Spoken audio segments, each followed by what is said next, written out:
है डॉक्टर पवित्र पटनायक। सर, आप एक न्यूरो सर्जन हो। हमारे चैनल में सर आपका बहुत बहुत स्वागत है। सर, हम आपसे ये जानना चाहेंगे कि अभी 8 जून को ब्रेन ट्यूमर डे अपन सेलिब्रेट किया जाता है। वर्ल्ड ब्रेन ट्यूमर डे है 8 जून को। तो आप ये बताइए कि अभी काफी लोगों में अवेयरनेस नहीं होती है, और जब एडवांस स्टेज में चला जाता है तो तब लोगों में लगता है कि उनको हॉस्पिटलाइजेशन दिखाना चाहिए। तो आप ये बताइए क्या कॉजेज है, किस लिए ये होता है, उस बारे में थोड़ा बताइए। ब्रेन ट्यूमर क्या है? देखिए, ब्रेन ट्यूमर एक ऐसा रोग हो जाता है पेशेंट को जिसमें ब्रेन के अंदर में गांठ उत्पन्न होनी शुरू हो जाती है। अब इसके कारण बहुत सारे हो सकते हैं, लेकिन अगर हम कारणों के पीछे जाएंगे तो उसमें बहुत एडवांस जेनेटिक टेस्ट्स करने पड़ते हैं। तो कारण इसमें महत्व नहीं है, महत्व का नहीं है। इसमें इम्पोर्टेंट होता है कि वो डायग्नोसिस कैसे, समय से क्या सिम्टम्स हैं जो किसी एक कॉमन व्यक्ति को समझने चाहिए, और अगर उसका निदान हो सकता है और उसका अगर इलाज कर सकते हैं टाइम से, तो वो पेशेंट के लिए जीवनदायी हो सकता है। और बहुत सारे पेशेंट्स हैं जो ट्यूमर ऑपरेशन होने के बाद में कई कई साल तक नॉर्मल जिंदगी भी जीते हैं। पर ये इतना सिंपल नहीं है, ये बहुत सारी चीजों पर डिपेंड करता है। ट्यूमर की क्या नेचर है उस पर डिपेंड करता है, ट्यूमर की क्या लोकेशन है ब्रेन में उस पर डिपेंड करता है। तो ये एक बहुत ही डिफिकल्ट सिचुएशन भी होती है कई बार किसी भी पेशेंट के लिए, किसी भी फैमिली के लिए, क्योंकि जब उनको ये न्यूज़ ब्रेक की जाती है कि ब्रेन में ट्यूमर हो गया है तो सभी लोग परेशान हो जाते हैं, शॉक में आ जाते हैं।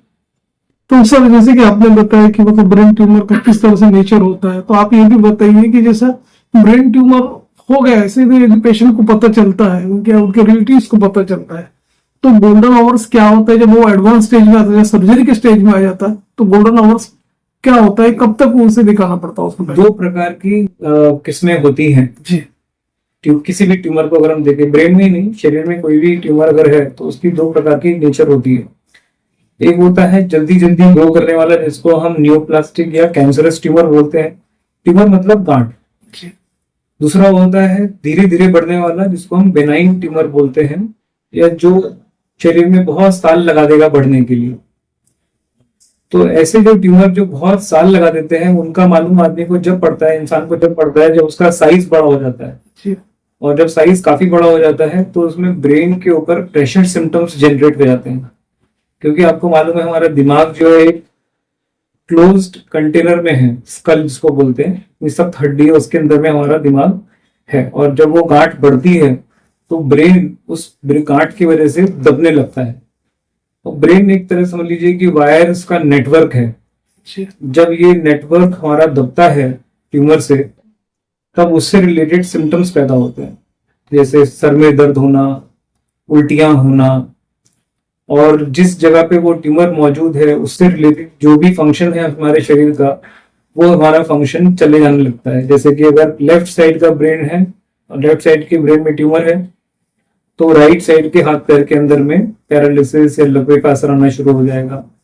फिट्स यानी कि झटके आने शुरू हो जाते हैं, आकड़ी, और साथ ही साथ बातचीत करने की शक्ति पे भी असर पड़ता है। डिपेंड करता है कि ट्यूमर की लोकेशन क्या है। तो जो लोकेशन में वो ट्यूमर बढ़ रहा है उस लोकेशन में क्या फंक्शन है, वो फंक्शन उसका जाने लगता है।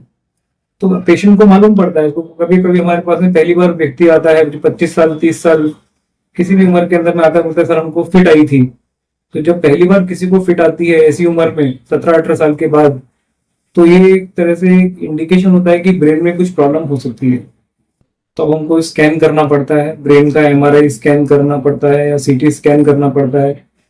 तो उस सब इन्वेस्टिगेशंस के द्वारा हम पता लगा पाते हैं कि ब्रेन के अंदर में कहीं पे कोई गांठ उत्पन्न हो रही है, या वो गांठ छोटी है या बड़ी है। फिर उस हिसाब से आगे इलाज हम एडवाइज करते हैं। छोटा ट्यूमर है तो कई बार हमको ऑब्जर्वेशन रखना पड़ता है और पेशेंट्स को रेगुलर फॉलोअप के लिए बुलाना पड़ता है।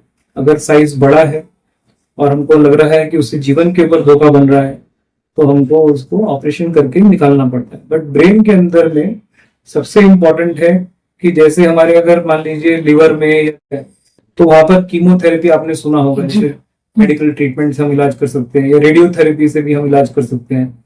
ब्रेन में ऐसा संभव नहीं हो पाता है या उसमें बहुत कठिनाई आती है, क्योंकि ब्रेन में ब्लड ब्रेन बैरियर नाम का एक सिस्टम होता है जो शरीर में गई हुई मेडिसिन को इजीली एंटर नहीं होने देता ब्रेन के अंदर। तो अगर हमने अपने इंजेक्शन वगैरह भी दिए तो ब्रेन के अंदर में वही मात्रा में वो पहुंच नहीं पाता। तो इसीलिए यहाँ पर सर्जरी जो है वो बहुत इंपॉर्टेंट एक ट्रीटमेंट होता है।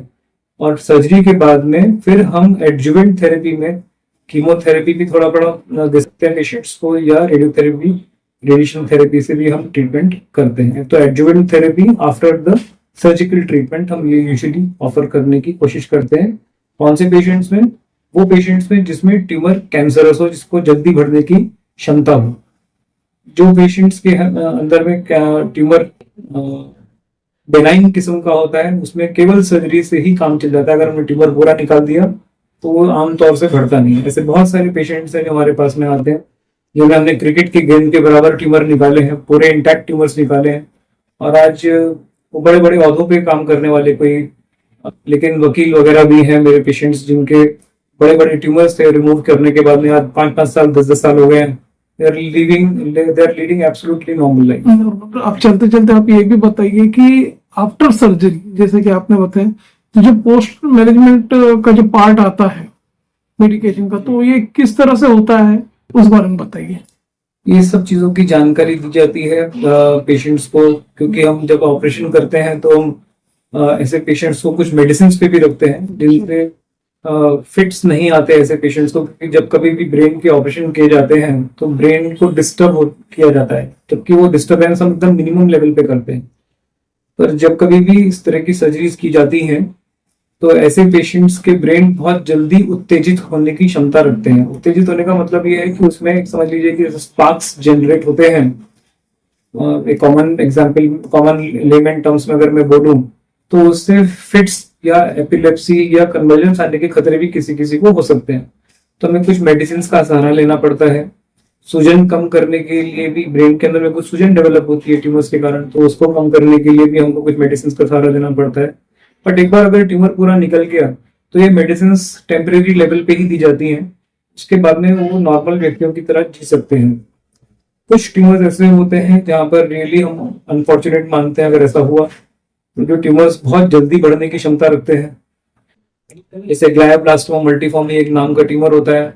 अगर वो किसी को है तो वो ट्यूमर होने के बाद में आप ऑपरेशन करें या जो कुछ भी करें, 6 महीने से लेकर 2 साल, 2.5 साल, 3 साल मैक्सिमम कोई व्यक्ति को हम बोल पाते हैं कि उसका जीवन आगे रहेगा। तो ऐसी सिचुएशन है तो वाकई में हमको बहुत अनफॉर्चुनेट इवेंट लगता है वो।